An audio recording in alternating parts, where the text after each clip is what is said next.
to get that, we'll be happy to get that recording to you. All right, Melinda, thank you so much. I appreciate the introduction and a warm welcome to everybody.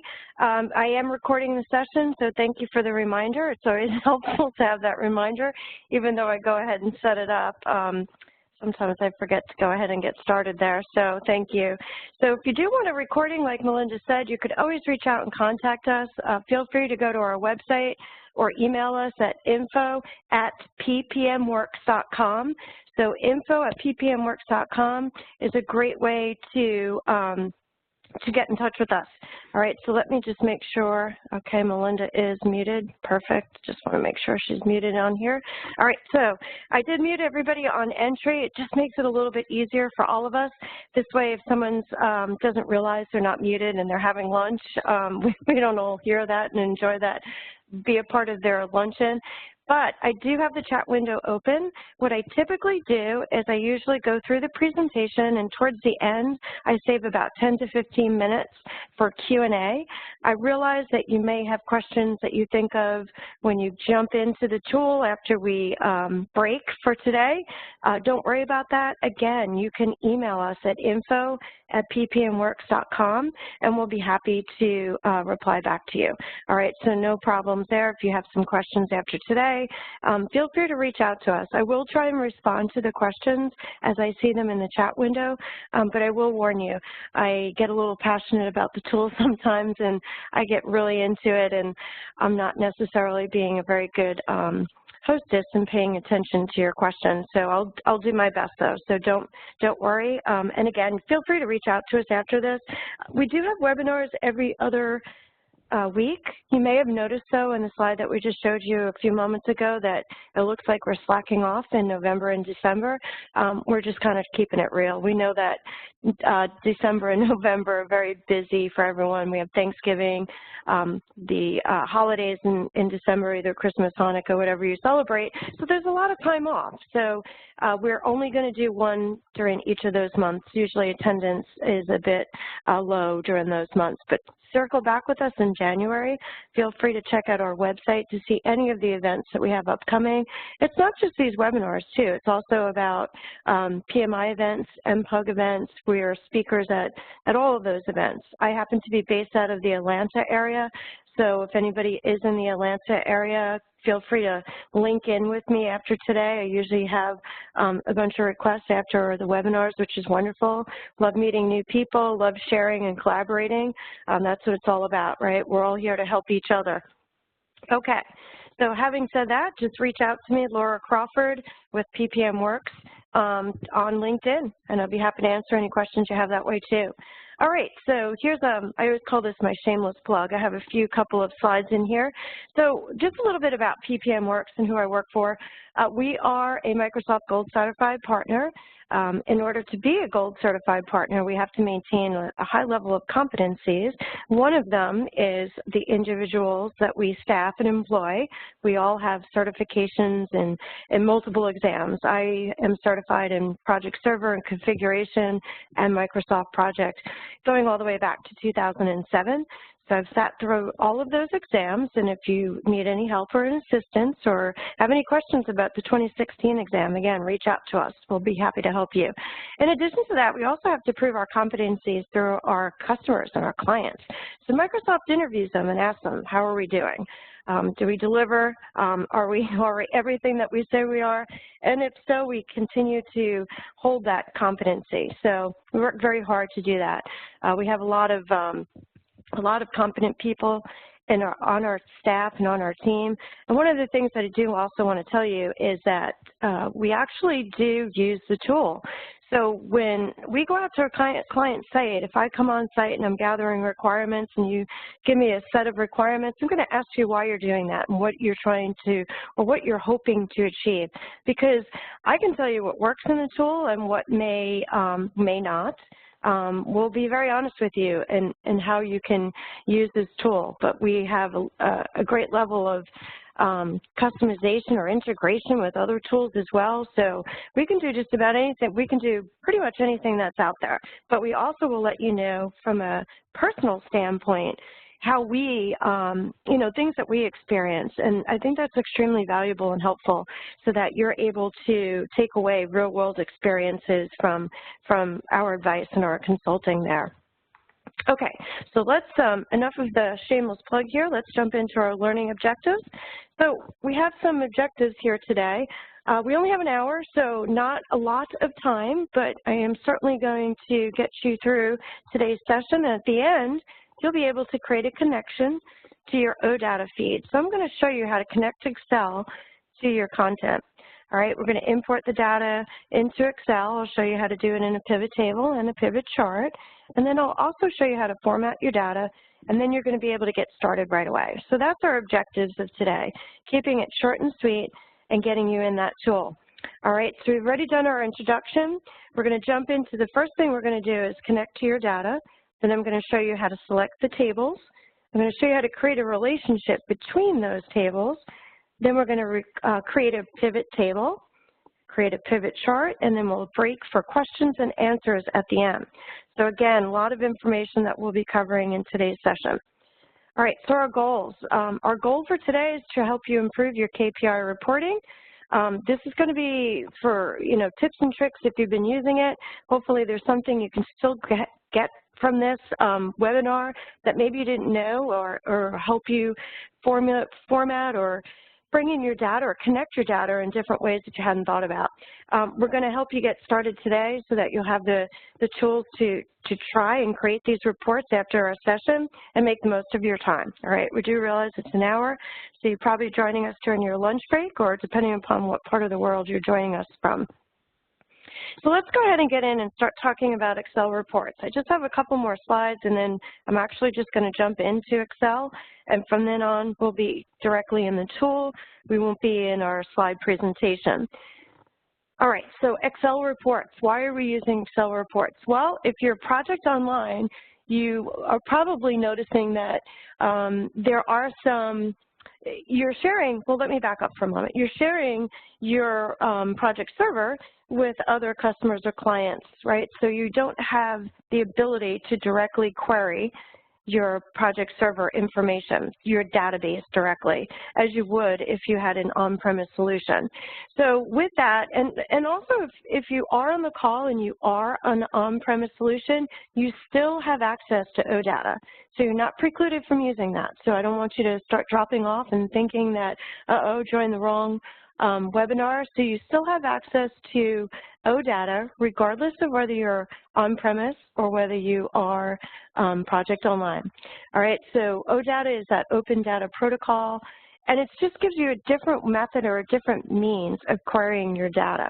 All right, so by using that OData, you'll be able to define the sources, you'll be able to use Power Pivot to create relationships between the entities, and then also create use pivot tables, graphs, tables, etc., to create reports. So there's a bunch that you can do right here directly in the tool. So the first step, though, is connecting Excel to your project online data, all right? So I do have this up here. I'll leave this up for just a moment. You're going to see me do this in the tool.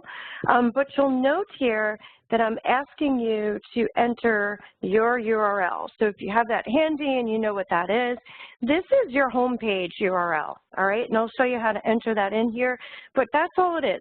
We're going to jump into Excel, and we're going to start by entering your project online URL here, and then I'll show you how to do that. So let me just jump out of my presentation here, and let me pull up my Excel workbook. Now, I've cheated just a little bit, but I'm going to go ahead and start on a new one. So let me just open a blank one here. New, sorry. Here we go. Because I want to show you from the very beginning. I took some shortcuts in the interest of time so that we could jump in here. All right, so I just have a blank workbook open. So how do I get my data from Project Online to this blank workbook? That is the very, very first step. All right, so you'll see here there is a tab for data, if I can right-click or left-click on my computer correctly. So from here, you'll see there is a Get Data. All right, now you'll see that you do have some sources here that are listed, but I don't see that OData. But if I go to other sources and I select this, you'll see that I do have additional sources as well. All right, so I'm going to select the OData feed. All right, I'm going to wait for this to open.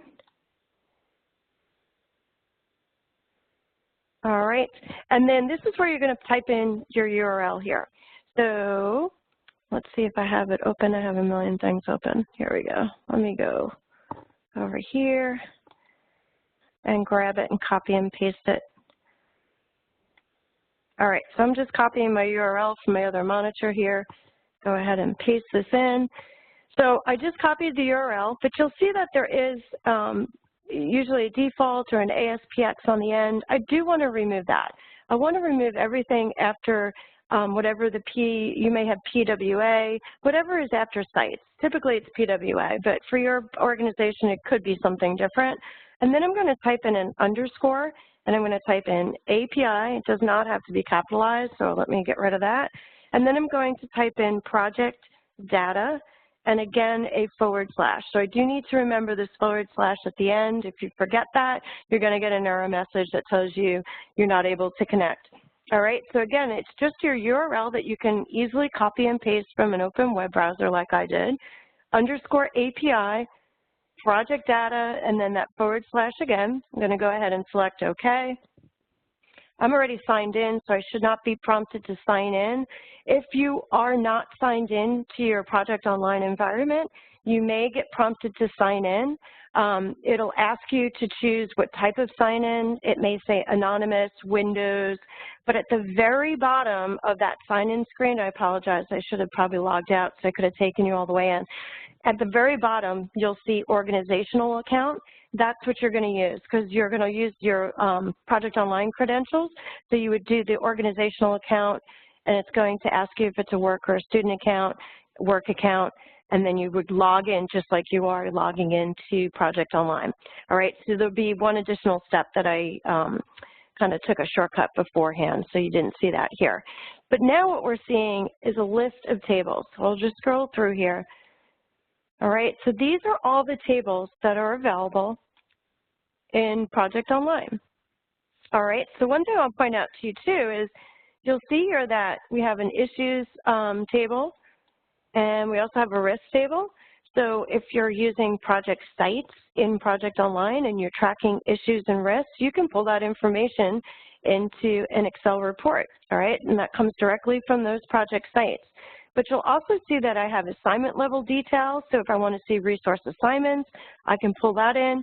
If you're using resource engagements, there are engagement tables here as well.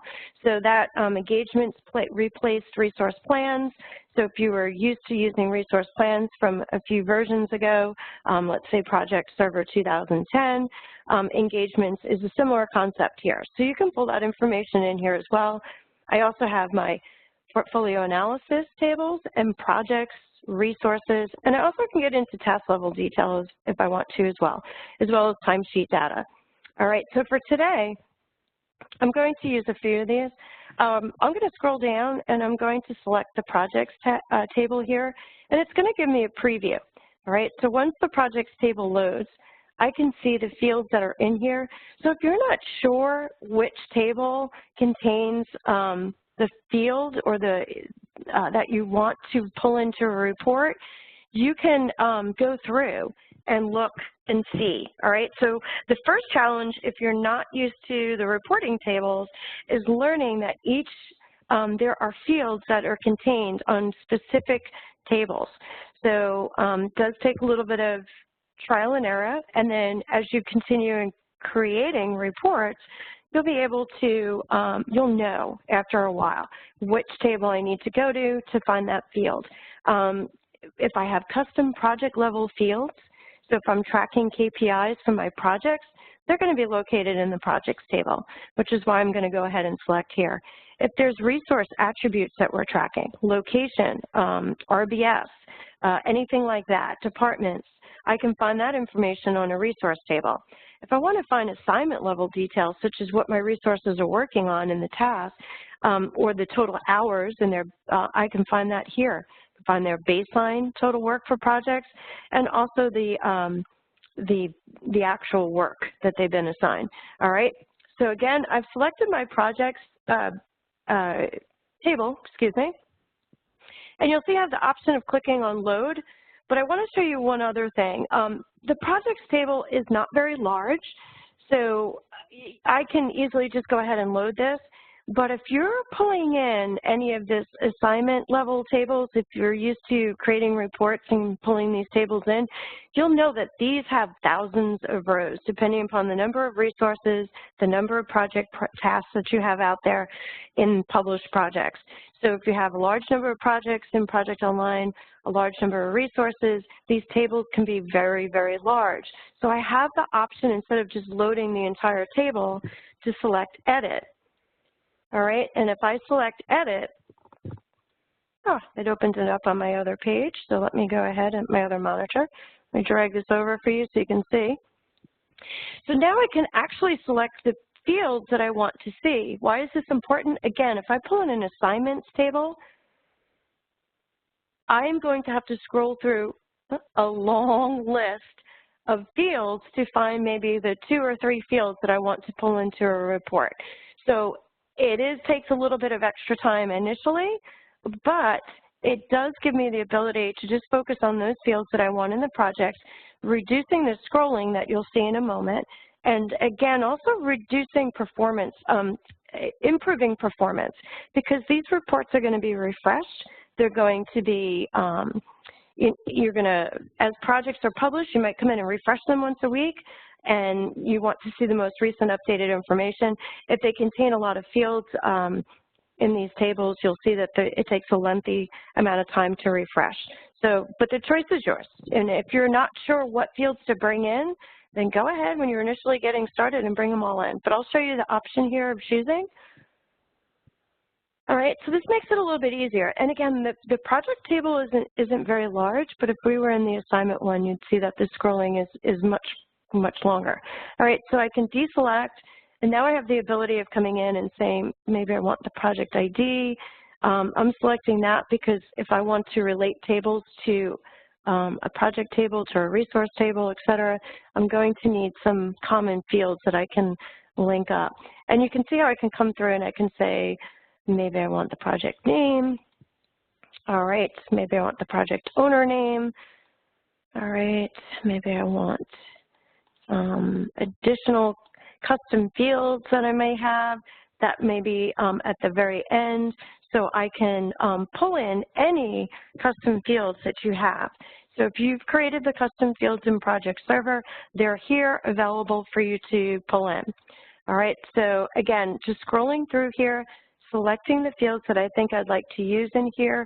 I'm just going to go ahead and select OK. I know I only selected a couple, but as I said, I really did cheat, so I'm going to use the other workbook in just a moment. Now I have the option of closing and loading.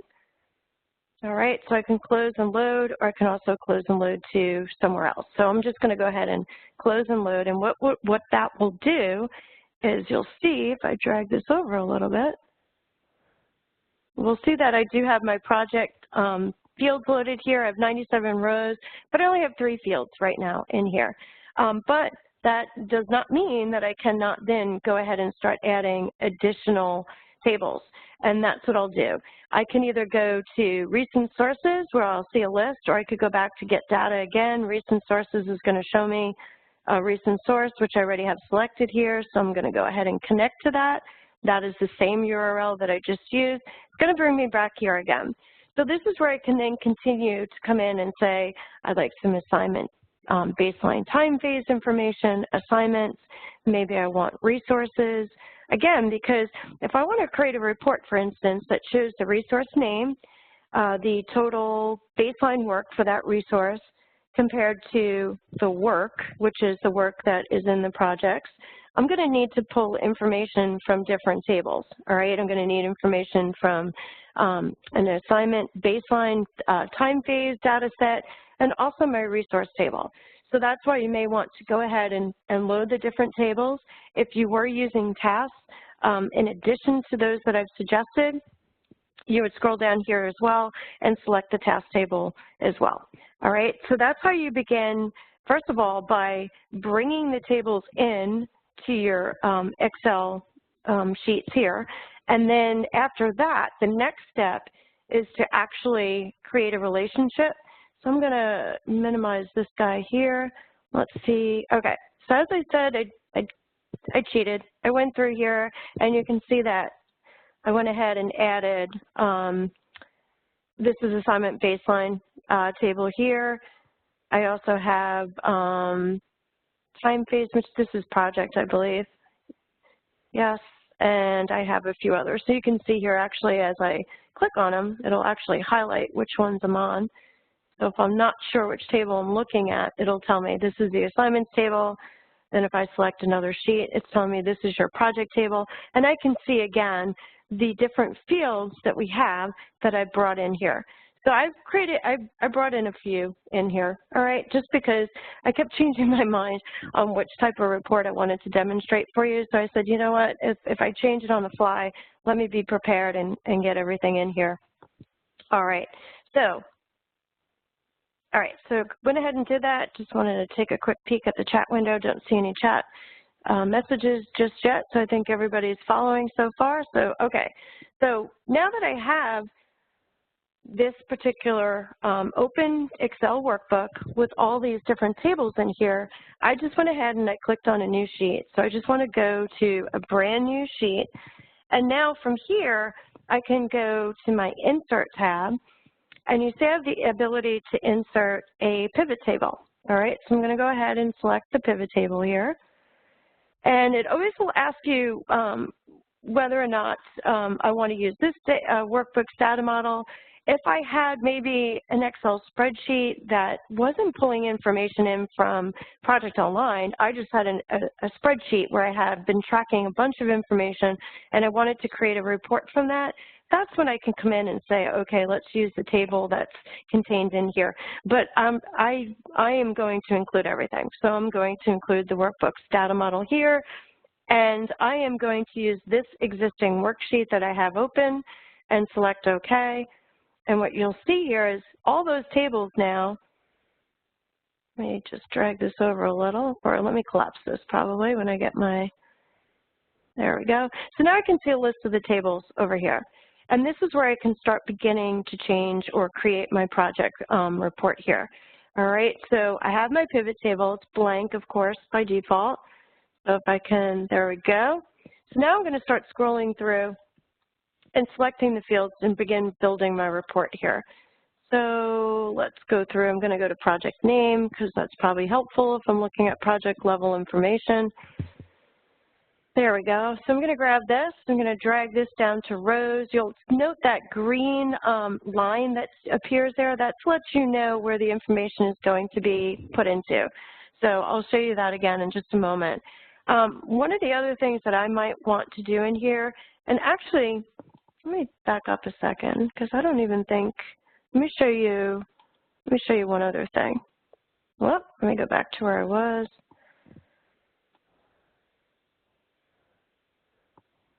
Let's see if I can remember which one I was on. Okay, here we are. Sorry about that. Let's go back. I'm actually going to go into, I'm going to show you one that I think you might like. I'm going to create a portfolio analysis report because we have some portfolio analysis created here. This is my demo environment. So not everything is it should be nice and pretty. It should be, because this is what I use to demo to partners, but, or any prospective customers. But I found in getting in here in the last couple of days, there's a lot of test information in here. So, but that's okay. We can still get in here, and I'm going to create a report. And I happen to know that project name and priority are part of one table. So I don't necessarily need to create a relationship just yet, but I will show you that in a moment. So my row is now showing me the project names. I might also want to see, I do have multiple analysis in here, so analyses, I guess I should say. So there's that green line. I don't know if you can see it. I'm kind of moving it around on the bottom by rows. So I'm going to put my green, my analysis name here into my rows. And then I'm going to grab priority, because what I want to see in this particular table is I want to see, and I'm going to put that in my values column, so that'll display next to my rows here. All right, so right now, okay, I see how I have information in here, but it looks a little bit disorganized to me. I'm not really thrilled with how this looks. So because this is a pivot table, we can pivot how the information looks. So if I put the analysis name up top, then I can say the 2016 portfolio scenario or the 2016 Q1 analysis, these are the projects that were included, et cetera. So a little bit, I like how my data is formatted or displayed over here. That makes a little bit more sense to me. But then again, if I come over here, you'll see that it goes to sum of priority, and this is not very helpful. So I need to format the information that we're seeing in here. So I'm going to go over to, let's see, I think it's analyze. Yep, and I'm going to go to my field settings over here. And if you hear me say think, I'll be honest, I am not the go-to report author for PPM Works, but I know enough to create the pivot tables and pivot charts to certainly get you started. But if there's some really fancy things that you want, we can certainly do that for you. Just might not be me, but that's why I have a qualified team. So you can see I can change the name from sum of priority to priority over here. And I also want to look at the number format because this isn't working for me. All right, so let me go to number format. And I happen to know that the way portfolio analysis prioritizes projects is by percentage. All right, it's going to say one project is has 19% of the priority ranking. So I'm going to go ahead and leave it at that. And it actually will have a decimal place of 2 if you're used to using analysis. So I'm going to select OK on this. Now, if you had a custom field that ranked priorities and gave it a priority ranking, I do not. You could have gone to your project table, all right, and you could have selected the project name like I have, and then selected the custom field that you use to rank projects, as long as it's a numerical format. So I'll go ahead and select OK. All right, makes more sense, all right? So now I have something that I can work with a little bit better. All right, so again, the first step is dragging the information into the rows and the values, and then or pivoting, I guess I should say, the information so that it displays correctly or in a meaningful way. And then the other option now too is, okay, so I'm getting closer, but when I look at this, my eye is jumping around to kind of figure out where the lowest and the highest is.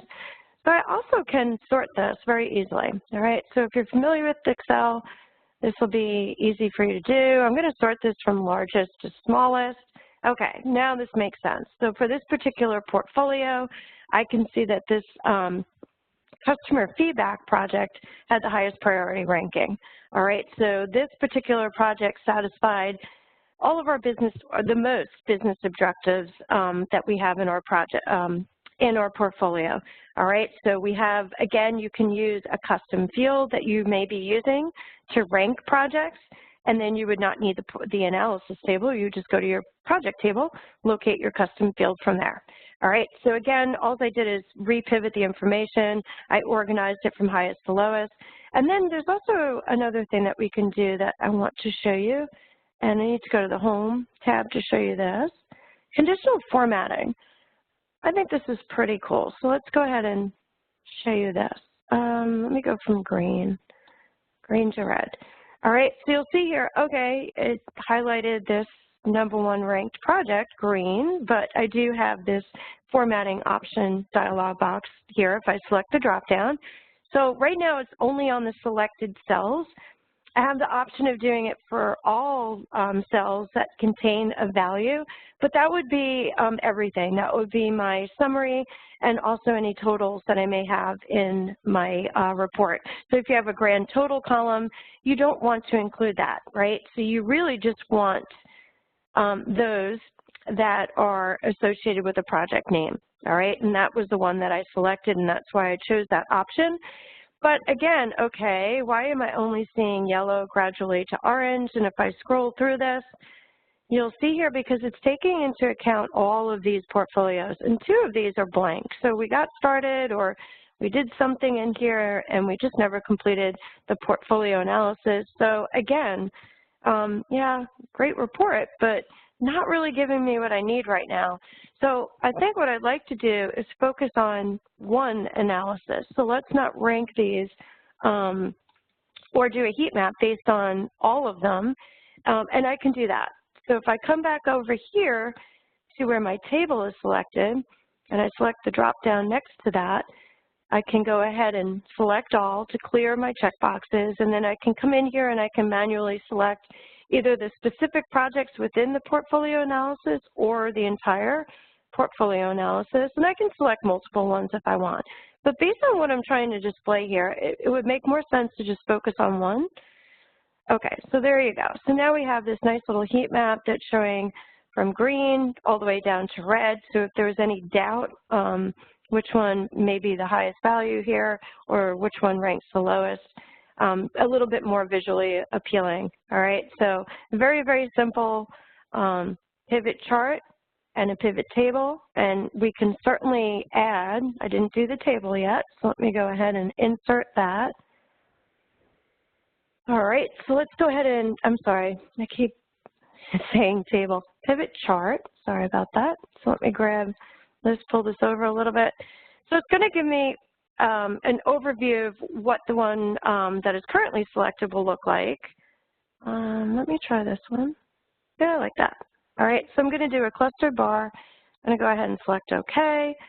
And now you'll see that the information that I put into that pivot table is now here, nice and neatly formatted, and I can expand this as needed. And I also might want to change total to something more meaningful. So I could get in here and say priority, or even, let's see, if I could spell correctly, priority ranking by project. There we go. All right. So just again, taking the data that you're trying to display, putting it in a format that makes the most sense, that's the easiest to read, and also just what are you looking for, and trying to make sure that you pivot the information to display that here. All right. So that's one example, and I could also, if I wanted to, have created a project level report. I could have inserted % complete. I could have put in, for the project, I could put in project owner. I can do a whole bunch of different things there. But let me jump into a resource one, just so we can take a look at that as well.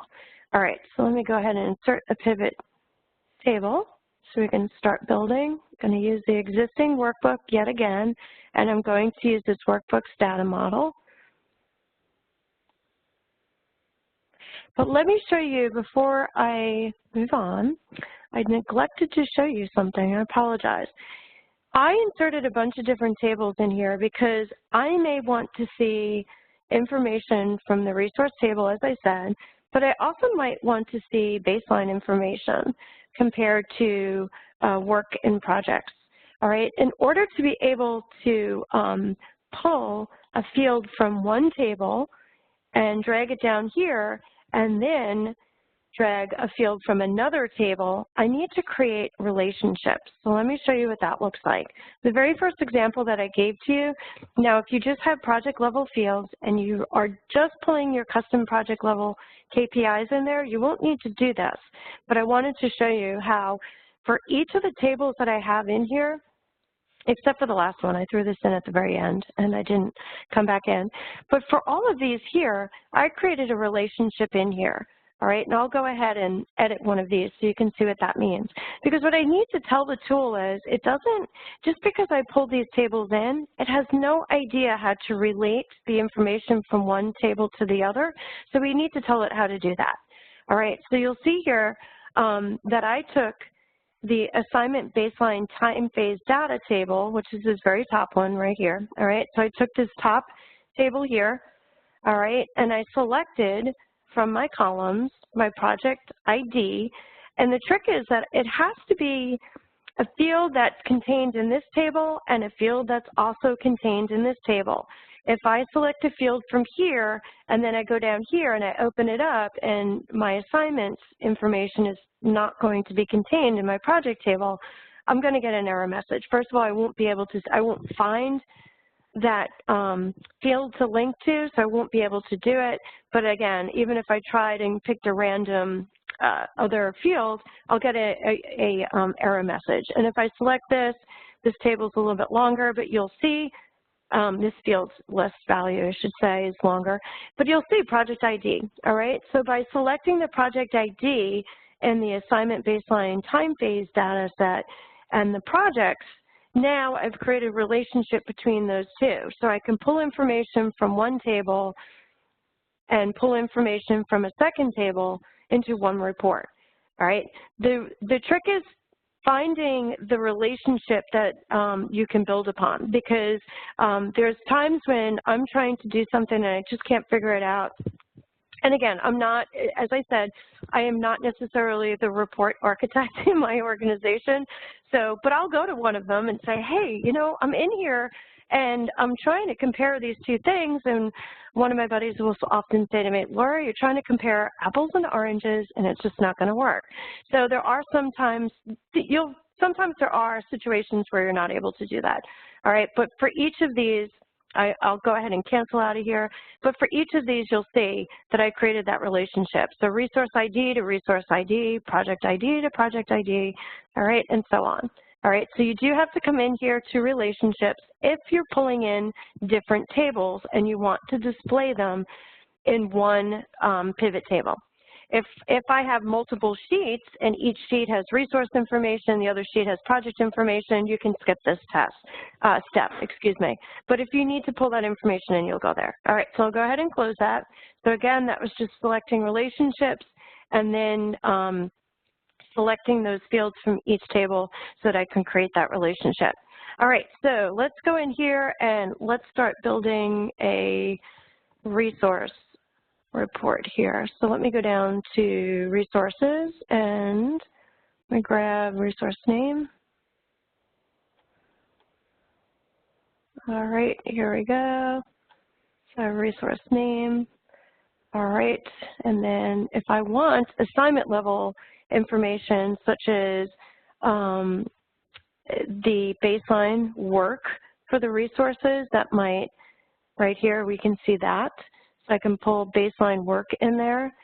I can also pull in actual work if I wanted to, but it wouldn't be in this one. But this is just my baseline information.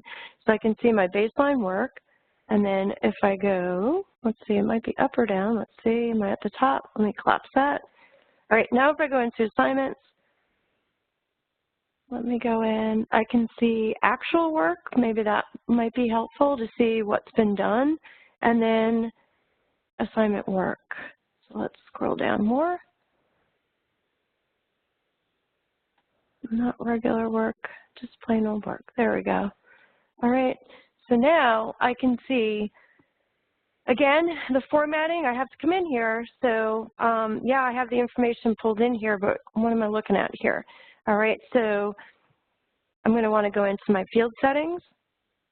I'm going to want to go into my number format here. And if this is work, I'm going to change it to a number, and I'm going to say no decimal places. I don't know of any project managers that plan work to a decimal point. All right, so you can't even do it that way. So thank goodness, right? All right, so get rid of that.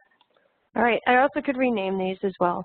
All right, so I'm kind of just moving through pretty quickly. But you get the idea here. All right, so I can come in here and change this so it's meaningful, so I understand what I'm looking at.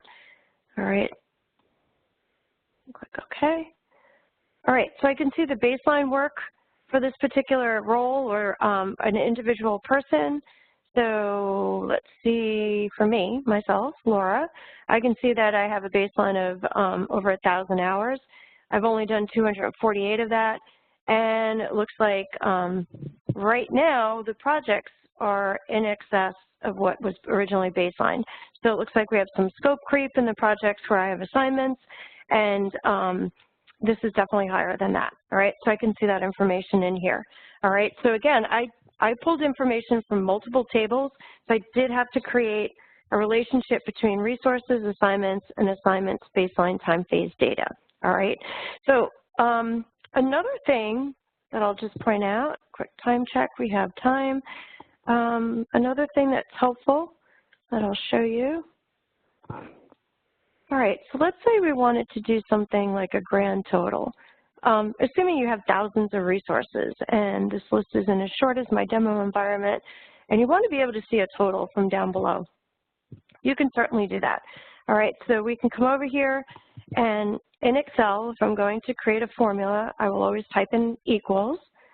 And if I come down here and select this, you'll see that it automatically I'll get that get pivot data, and all I have to do is click on enter, and it'll go ahead and display the grand total for baseline work. So I may want to adjust this here, grand total, baseline work. All right, so if you have a very long report, you can certainly create fields over here that'll display that information. Another thing that I think is really helpful too is, let's come back in over here. Let me go to my Analyze ribbon, and you'll see that there's an Insert Timeline. Let me grab this over here where we're working. Now, in order to use the timeline, I have to have a time or a date in those tables. If I don't have that type of field contained in the tables, I won't be able to do it. So I'll select the time by day and select OK, and now you'll see that I have like a filter or slicer. I mean, it gives me the ability to filter where I can either select a month. So maybe I just want to see what work we have for a very specific month. All right, I have to go back in time. This is our demo, so I know these projects are not very current. All right, so I can see based on month, or I can remove that and see the total. So for all the published projects that exist in our system right now, what was the sum of the total baseline work, the actual work, or the assignment work? Helpful information, but we may actually, just want to focus on a specific time period. So again, that's the, I use time by day in order to use this timeline. All right, so you do have to have a field that has that information, either a date field or in this case, I use the time by day. All right, so there's a lot of different ways that you can manipulate or change the data to see that. And we also could, if I wanted to create a pivot chart from here, we have a lot of information here. So let me move this over here for a moment. And if I go ahead to insert again, you'll see here that my pivot chart may be a little bit hard to read. All right, so let me drag this over.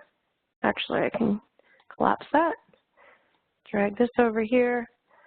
All right, so if I go all the way out, we'll see all the resources. We'll see their baseline, actual, and assignment work here. All right, so a little bit hard to focus on. So if you wanted to maybe just see the work that's been assigned in the projects, then all I would do is drag the other two out. So I could drag these two out of here so that we could just focus on, well, all I have to do is drag it and leave it. There we go. So now we're just looking at assignment work. We're looking at actual work and work. If I want to just focus on work, I would drag that out again. And now we're looking at the total work for the resources. And again, I could use my timeline to focus on just a specific month. All right, so lots of different ways that we can come in here and organize the data.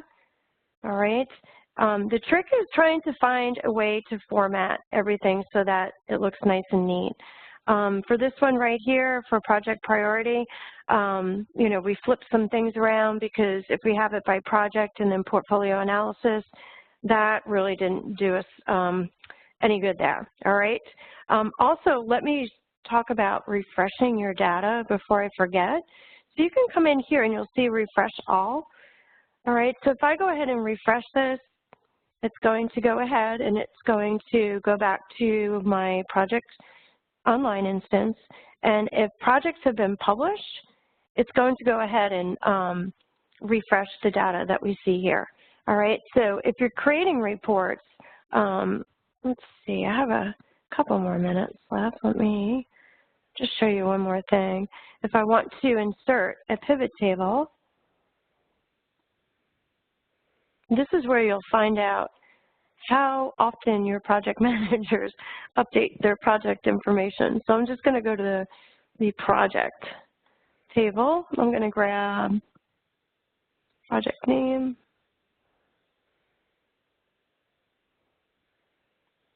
Not too far, sorry about that. There we go. I'm going to grab name over, whoop, there we go. All right, and let me do, I could do % completed. That's pretty good. I could do,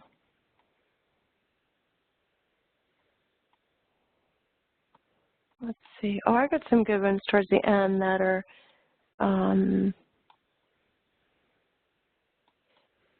sorry, scrolling and talking at the same time.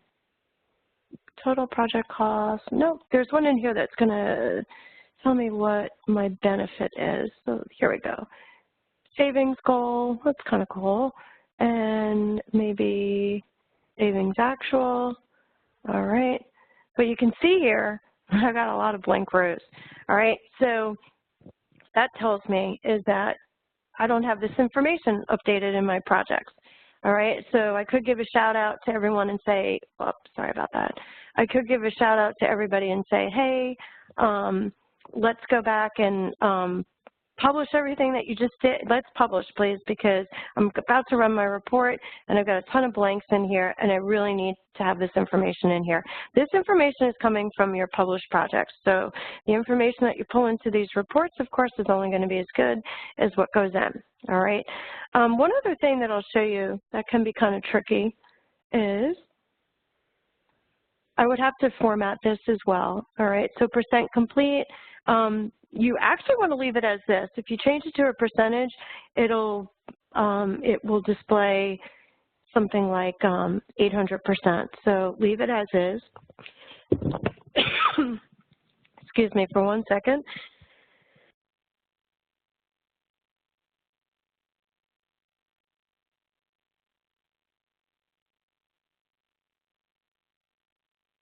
Sorry about that. Tickle in my throat. All right, I'm going to find project owner, and that'll be the end. I'll break for, excuse me.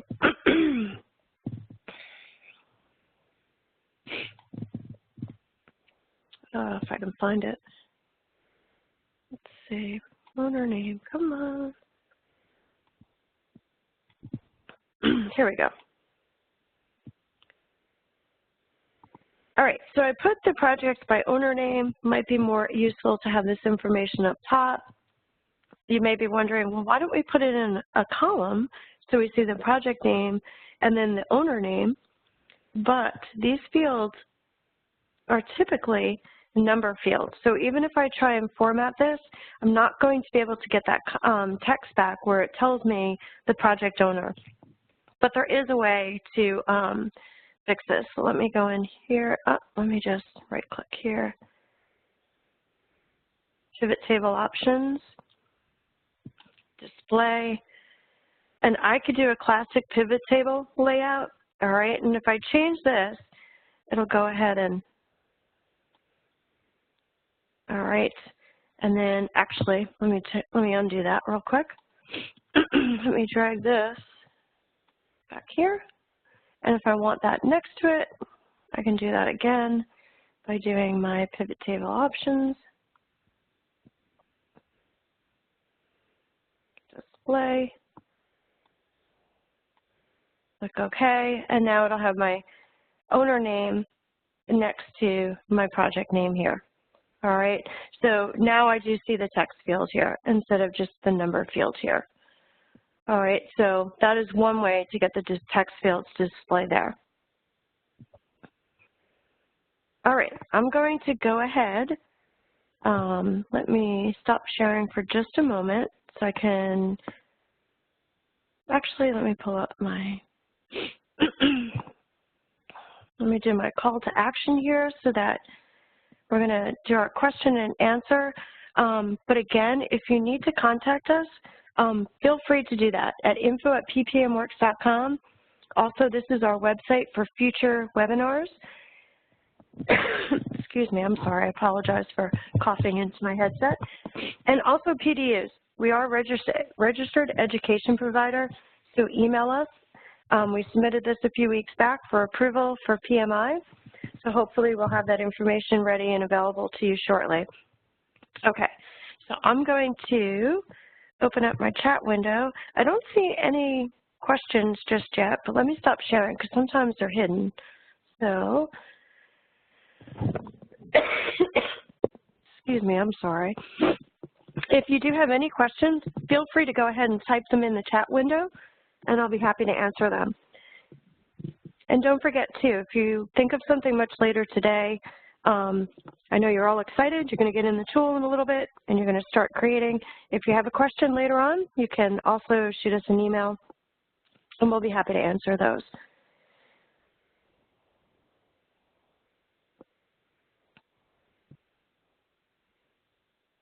All right, I don't see any questions.